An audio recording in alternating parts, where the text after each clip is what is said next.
નમસ્તે વિદ્યાર્થી મિત્રો, ધોરણ 6માં હવે આપણે નવા સત્રમાં એટલે કે બીજા સત્રમાં વિજ્ઞાનમાં જોઈશું સજીવો અને તેમની આસપાસ. બરાબર. તો અહીંયા બે વિદ્યાર્થીઓ વેકેશનમાં કોઈ રસપ્રદ જગ્યાની મુલાકાતે જાય છે. તો એમાં તેઓ ઋષિકેશમાં ગંગા નદી પર ગયા અને હિમાલયના પર્વતો ચઢ્યા. ત્યારે ત્યાં ખૂબ ઠંડી હતી. અત્યારે તો આપણે પણ અહીંયા ઠંડી છે. બરાબર ને મિત્રો? તો તેમણે પોતાના ઘરની નજીકના મેદાન પ્રદેશ કરતાં અલગ જ પ્રકારના વૃક્ષો જોયા, જેવા કે ઓક, પાઇન અને દેવદાર. બરાબર.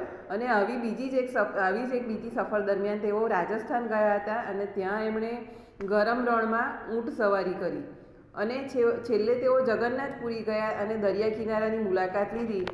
ત્યાં ટપકાવાળા સરુના વૃક્ષો જોયા. બરાબર. જ્યારે સફર દરમિયાન તેમણે કરેલા આનંદને તેઓ યાદ કરતા હતા ત્યારે એમને વિચાર આવ્યો કે આ બધી જ જગ્યાઓ એકબીજાથી ખૂબ જ અલગ હતી.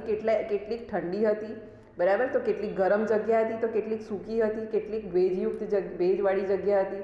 બરાબર. અને એમાં દરેક જે સજીવો હતા એ પણ જુદા જુદા પ્રકારના એમણે જોવા મળ્યા. તો પૃથ્વી પરના આવા સ્થળ વિશે વિચારવાનું એમણે નક્કી કર્યું જ્યાં કોઈ પણ જીવંત સજીવો ન હોય. બરાબર. તો તેમણે ઘરની નજીક આવા સ્થળ વિશે વિચાર્યું અને ઘરની અંદર પણ એમણે કબાટ જોવાની કોશિશ કરી. બરાબર. તો એમને એવો ખ્યાલ હતો કે ત્યાં કોઈ પણ સજીવો નહીં હોય, પણ તેમને કબાટમાં પણ એક નાનો કરોળિયો જોવા મળ્યો. ઘરની બહાર પણ એવું સ્થળ ન દેખાયું કે જ્યાં એ વિચારતો હતો કે કોઈ એક કે બીજા પ્રકારના સજીવો ન હોય. હવે આ એક વિદ્યાર્થીની જે છે એણે દૂરના સ્થળો વિશે વાંચવાનું અને વિચારવાનું શરૂ કર્યું અને તેણે જોયું કે લોકોને જ્વાળામુખીના મુખમાં પણ સૂક્ષ્મજીવો જોવા મળે છે. બરાબર. તો હવે આપણે મિત્રો આ પાઠમાં આપણે શું જોવાનું છે? સજીવો અને તેમની રહેવાની આસપાસની જગ્યા વિશે વિચારવાનું છે. તો આ બે વિદ્યાર્થીઓ છે, તો તેમણે મુલાકાત લીધેલા સ્થળોમાં વિવિધ પ્રકારના પ્રાણીઓ વિશે બીજો વિચાર આવ્યો. રણમાં ઊંટ હોય છે. બરાબર. જ્યારે પર્વતો પર બકરી અને યાક હોય છે. તો પુરી નામની જે જગ્યા છે ત્યાં બીજા કેટલાક, જેમ કે દરિયા કિનારે કરચલા અને માછીમારો દ્વારા પકડવામાં આવતી જુદી જુદી માછલીઓ અને પછી કીડીઓ જેવા પણ સજીવો હતા, જે આ બધા સ્થળોએ જોવા મળ્યા. તો એક પ્રદેશમાં જોવા મળતી વનસ્પતિ કરતાં બીજા વિસ્તારમાં જોવા મળતી વનસ્પતિઓ ખૂબ અલગ પ્રકારની જોવા મળી. તો આ જે જુદા જુદા વિસ્તારના સ્થળો કેવા હતા અને શું સમાન હતા? બરાબર. તો આપણે અહીંયા પ્રવૃત્તિ તમને આપી છે. જંગલથી શરૂઆત કરીએ. તો ત્યાં જોવા મળતા વનસ્પતિ, પ્રાણીઓ અને વસ્તુઓ વિશે વિચારો અને કોષ્ટક 9.1ની કોલમ 1માં તેની યાદી તૈયાર કરો. બરાબર. કોષ્ટકમાં દર્શાવેલા અન્ય વિસ્તારોમાં જોવા મળતી વસ્તુઓ, પ્રાણીઓ અને વનસ્પતિઓની યાદી તૈયાર કરો અને કોષ્ટક 9.1 જે છે એને ભરવા માટે તમારે આખા પ્રકરણમાં જે જુદી જુદી જગ્યાએ જોવા મળતા ઉદાહરણો છે એ ભેગા કરી શકો. હવે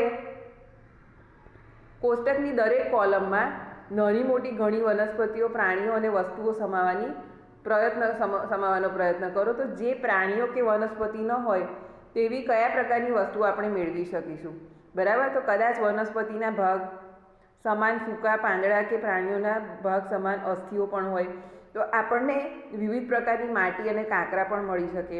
બરાબર. 5મા પ્રકરણમાં આપણે જે પ્રમાણે જોયું એ પ્રમાણે દરિયાના પાણીમાં પણ દ્રાવ્ય ક્ષારો હોય છે, તેમાં બીજા પદાર્થો પણ હોય છે. તો જેમ જેમ આપણે પ્રકરણમાં આગળ વધીએ એમ આપણે આજે કોષ્ટક 9.1 આપ્યું છે એમાં તમારે નવા ઉદાહરણો ઉમેરતા જવાનું. જુઓ, જંગલમાં જોવા મળતા પ્રાણીઓ, પર્વત પર જોવા મળતા પ્રાણીઓ, રણમાં જોવા મળતા પ્રાણીઓ, વનસ્પતિઓ, બરાબર, દરિયામાં જોવા મળતા પ્રાણીઓ અને વનસ્પતિઓ અને અન્ય પદાર્થો.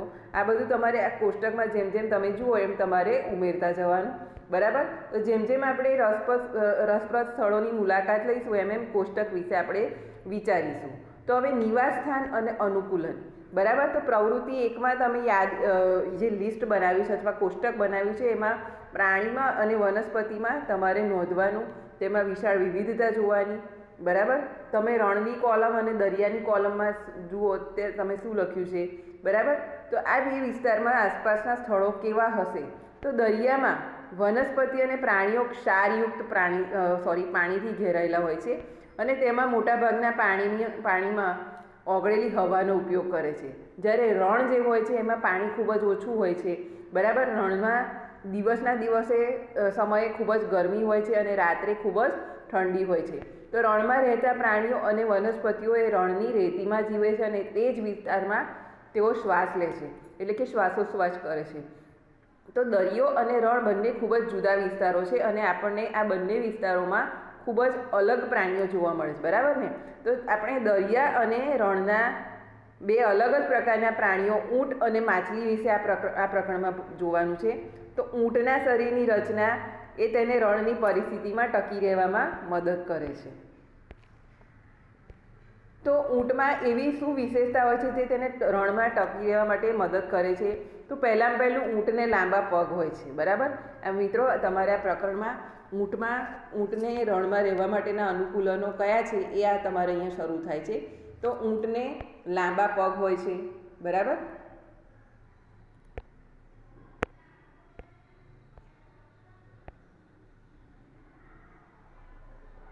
ઊંટને લાંબા પગ હોય છે જે તેના શરીરને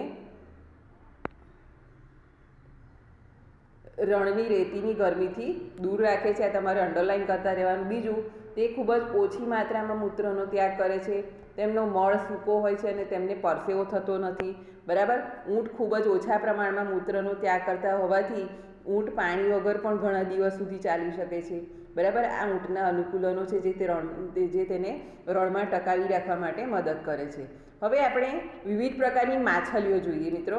તો માછલીઓ વિવિધ પ્રકારની જોઈ હોય છે, બરાબર. તો તમે એ પણ જોયું છે કે દરેકનામાં જે માછલી હોય છે એમાં આકારની બાબતમાં સમાનતા રહેલી હોય છે, બરાબર. તો તમે 8મા પ્રકરણમાં ભણ્યા એ પ્રમાણે તમામ માછલીઓ જે હોય છે એને ધારારેખીય એટલે કે સુરેખિત આકાર હોય છે. તો ધારારેખીય આકાર એટલે કેવો કે આજુબાજુથી ચપટો અને વચ્ચેથી પહોળો હોય છે, બરાબર. પાણીની અંદર હલનચલન કરવામાં તેમને આ આકાર મદદરૂપ થાય છે, બરાબર. માછલીના શરીર ઉપર ચીકણા ભીંગડા જોવા મળે છે. તો માછલીઓને જે ચપટા મીનપક્ષ અને પૂંછડી હોય છે એ તેમને દિશા બદલવામાં મદદ કરે છે, બરાબર. આ તમારે માછલીના પાણીમાં રહેવા માટેના અનુકૂલનો છે, તમારે અંડરલાઇન કરતા રહેવાનું છે, મિત્રો, બરાબર. અને પાણીમાં ઓગળેલા ઓક્સિજનનો ઉપયોગ કરવા માટે તેમને ઝાલર એટલે કે ચૂઈ મદદરૂપ થાય છે. તો માછલીની વિશેષતાઓ એ તેને પાણીમાં જીવવા માટે અને ઊંટની વિશેષતા તેને રણમાં ટકી રહેવામાં મદદ કરે છે, બરાબર. તો પૃથ્વી ઉપર જીવતા પુષ્કળ વિવિધતા ધરાવતા પ્રાણીઓ અને વનસ્પતિઓમાંથી આપણે ખાલી 2 જ પ્રાણીઓ ઉદાહરણ તરીકે લીધા અને આ તમામ વિવિધ સજીવો જે છે એ આપણને એ જોવા મળે છે કે તે દરેક વિસ્તારમાં જે વિસ્તારમાં જોવા મળે છે ત્યાંનું કોઈક લક્ષણ એમના જોવા મળે છે. તો આવા ચોક્કસ લક્ષણો કે આદતોની હાજરી કે જેના લીધે તે પ્રાણીઓ વનસ્પતિને તેમના વિસ્તારમાં જીવવા માટે મદદરૂપ થાય છે તેને અનુકૂલન કહે છે, બરાબર. તો જેમ આપણે અત્યારે કોરોનાના વાતાવરણમાં રહેવાની કોશિશ કરીએ છીએ, આપણે શું કરીએ છીએ? અનુકૂલન કેળવીએ છીએ. તો અનુકૂલન એટલે શું? તો તમામ વિવિધ પ્રકારના સજીવો આપણને જોવા મળે છે કે તે જે દરેક વિસ્તારમાં જોવા મળે ત્યાંનું લક્ષણ ધરાવે છે. આવા ચોક્કસ લક્ષણ કે આદતોની હાજરીને લીધે તે પ્રાણીઓ કે તે વનસ્પતિને તેમના વિસ્તારમાં જીવવામાં મદદરૂપ થાય છે. તેને શું કહેવાય છે, મિત્રો? અનુકૂલન કહેવાય છે, બરાબર. વિવિધ પ્રાણીઓ પોતાના વિસ્તારને વિવિધ રીતે અનુકૂલિત થયેલા હોય છે અને જે વિસ્તારમાં પ્રાણીઓ જીવન જીવતા હોય તેને તેનું નિવાસ સ્થાન કહે છે, બરાબર. સજીવો ખોરાક, પાણી, હવા અને આશ્રય અને બીજી જરૂરિયાતો માટે નિવાસ સ્થાન ઉપર નિર્ભર છે. તો નિવાસ સ્થાન એટલે શું? રહેવાની જગ્યા, બરાબર. અને વિવિધ પ્રકારની વનસ્પતિ અને પ્રાણીઓ એ સમાન નિવાસ સ્થાનમાં રહેતા હોય છે. તો જમીન ઉપર રહેનારા પ્રાણીઓ અને વનસ્પતિઓને ભૂનિવાસી કહેવાય છે, બરાબર. અને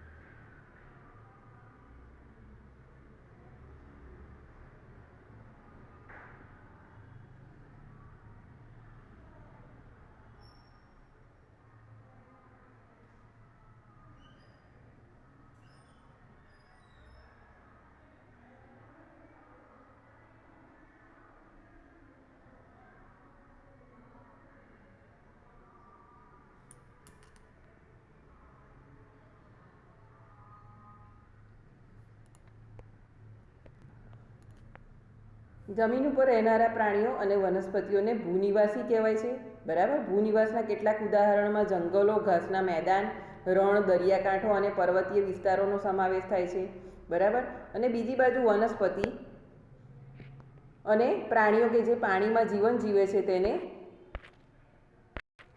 જલીય નિવાસ સ્થાન કહે છે, બરાબર. બાકીનું મિત્રો આપણે આગળના વિડીયોમાં જોઈશું.